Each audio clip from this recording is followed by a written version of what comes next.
So let's say Robin Williams shows up to a cartoon gathering of cartoon individuals individually. Robin Williams enters the room, immediately speaks the following language. I am Joan. I am Joan. I am Joan. Everybody turns to look at him and go,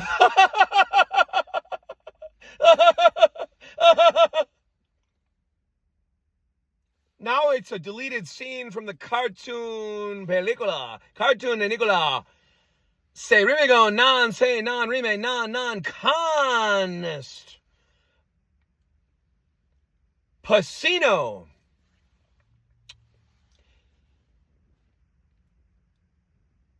It's a deleted scene from cartoon Pacino. Say rime co non say non rime non conest. What if Robin Williams is a cry for help? I mean, what if he's saying something? I mean, he's making a deeper point that there's something going on. Something is in need of corrections. I wouldn't take it as a joke.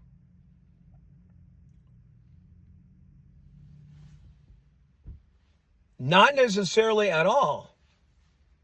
Or not at all, depending on what followed that. But I wouldn't be like, what am I really getting at here? We have to get serious. We have to cut the crap. This planet has been demon-wiredly nerd-wired for cartoon evils. We have to cut the crap. If Robin Williams shows up to a cartoon fiesta, uttering the following linguistically. I am Joan. I am Joan. I am Joan. I'm not going to turn to look at him and go, Of course, I'm speaking about before he passed away. If he showed up to a cartoon fiesta now, it'd be a little bit more than Twilight Zone. Weirdest. Do-do-do-do-do-do-do-do-do-do. Somebody would have to go, do-do-do-do-do. Why? Oh, look, Robin Williams is entered.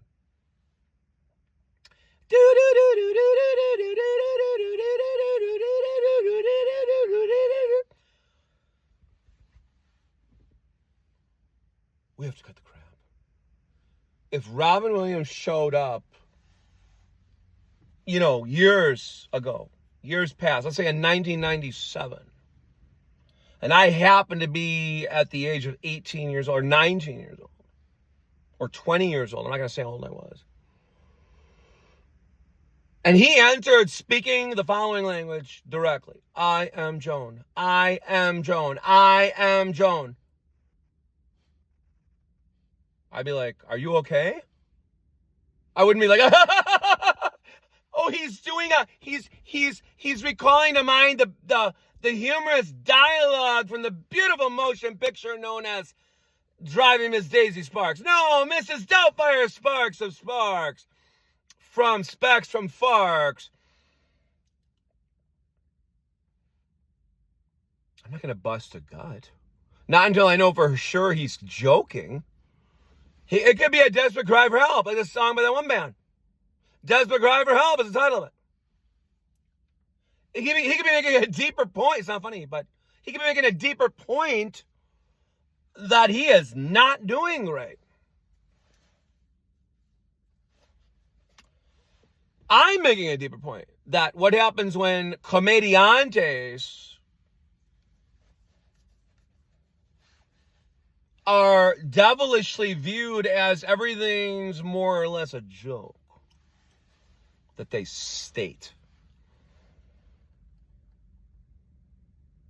I am saying that is harmfully. If somebody is always viewed through the opaqueness lenses of, but they're always basically in a humorous state of state.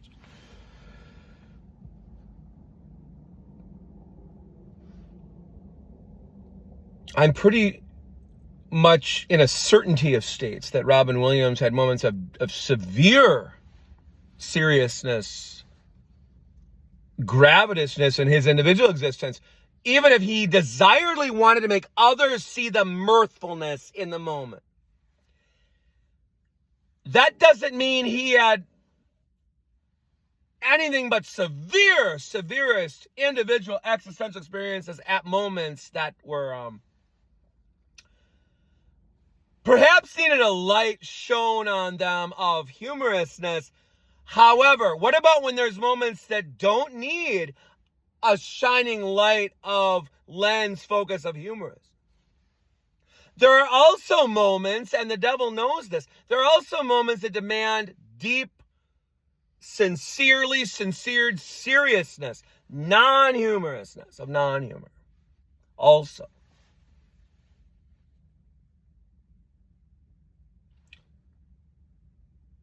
I said, what if, I said this on my walk earlier. I said, what if everything was mirrorednesses of mirrorednesses?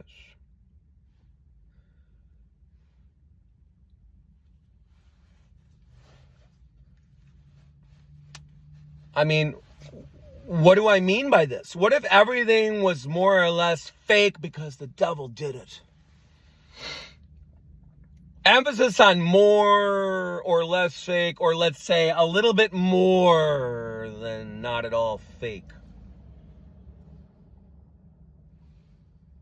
Anyone care to chime in with mostly completely fakest at this moment? That the devil poured its wax into this planet. Instead of, Lizzie Borden gave something wax. The devil pours its wax coats. The devil pours its wax guns of sprays. The devil pours its waxness spray guns of sprayings into this cartoon planet. And every time we get to a moment, we feel like I feel like we're on the verge of a major societal, some type of a spiritual breakthroughs. Things seem to really be cooking at levels like back in 2009. Why does the devil even bother allowing the sparks in the cartoon sartenes, the sparks in the cartoon frying pans? Why even allow for that? If it's going to go directly back to more waxness, stiflingness.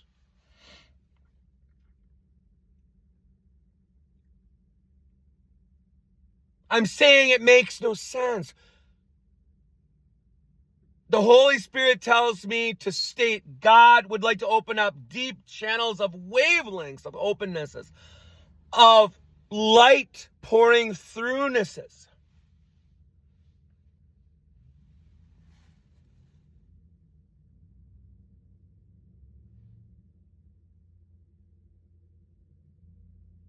God cannot fathom of anything desiring nor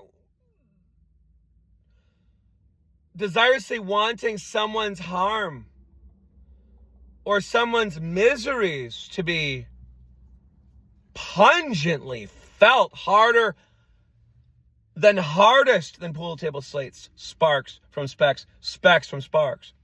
In the case of devil.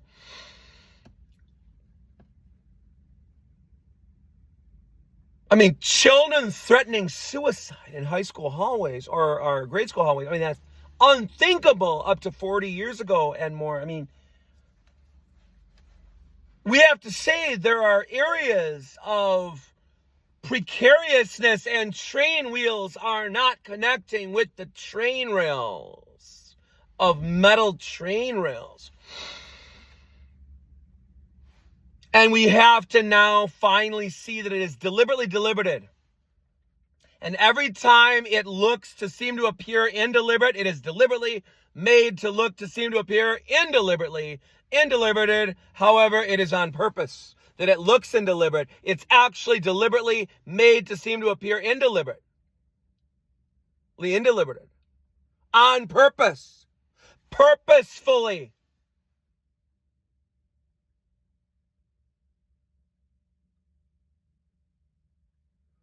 Imagine a psychopathic train rail operator. How about a roller coaster operator?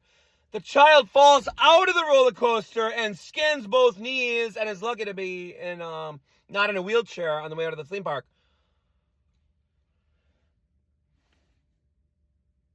I'm saying the devil does everything deliberately, and when it seems to appear to be indeliberated, it is also deliberately made to seem to appear indeliberated on purpose, quote, purposefully.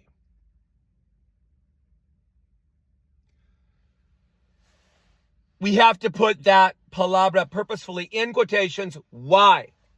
Or I should say, because why do we have to put, because why?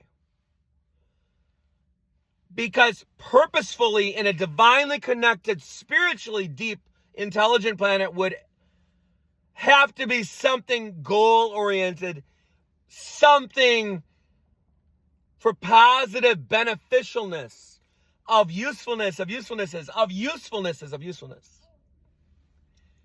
There would never be a, quote, purposefulness that did not include something beneficially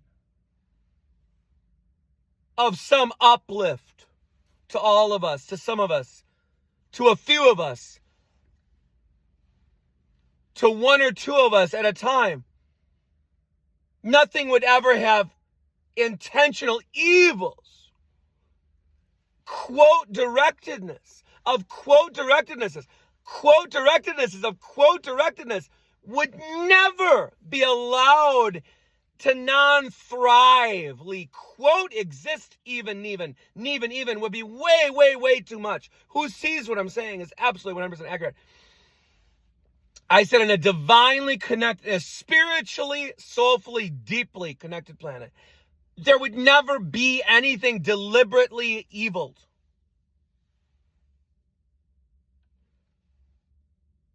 It would never be momentarily permitted to non-flourishly even quote exist. Non-expansively, even for a moment, would be too much. Someone would have to be educated immediately to go back to the focus lessons. I talk about spiritual, soulful focusedness strategies 101. Everyone would be learning this by first grade, and before that, by kindergarten, we'd have not timeouts, there'd be individual meditative focusedness sessions, individually and collectively. Children would be learning and will be learning, I hope,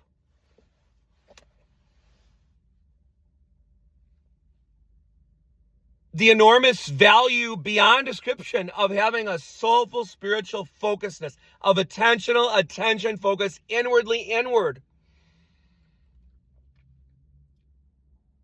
It is beyond words. It is beyond importance.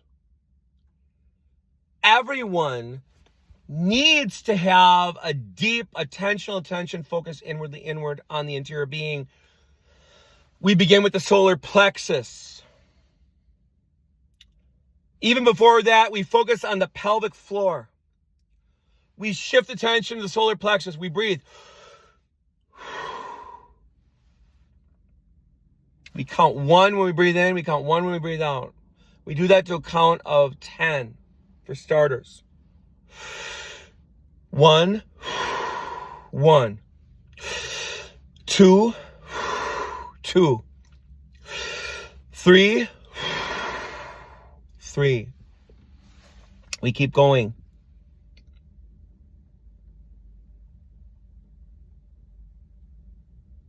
This planet has been thristedly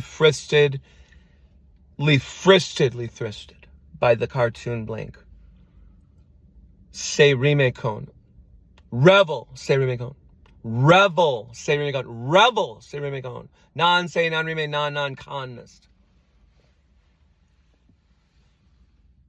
This planet has been sold a bill of non-goods. A bill of non-goods. There's nothing halfway decently decent about it yet. I'm going to end this cartoon short film with this. There's nothing halfway decently decent yet. There's nothing halfway decently decent yet except for what Jesus Christ and God is trying to do for this planet after all this hell, fiery hell smoke, sparks from specks. We have to make God's sparks realities. We have to make God's sparks realities. We have to make God's sparks realities. Everything else is fake. Buenas noches.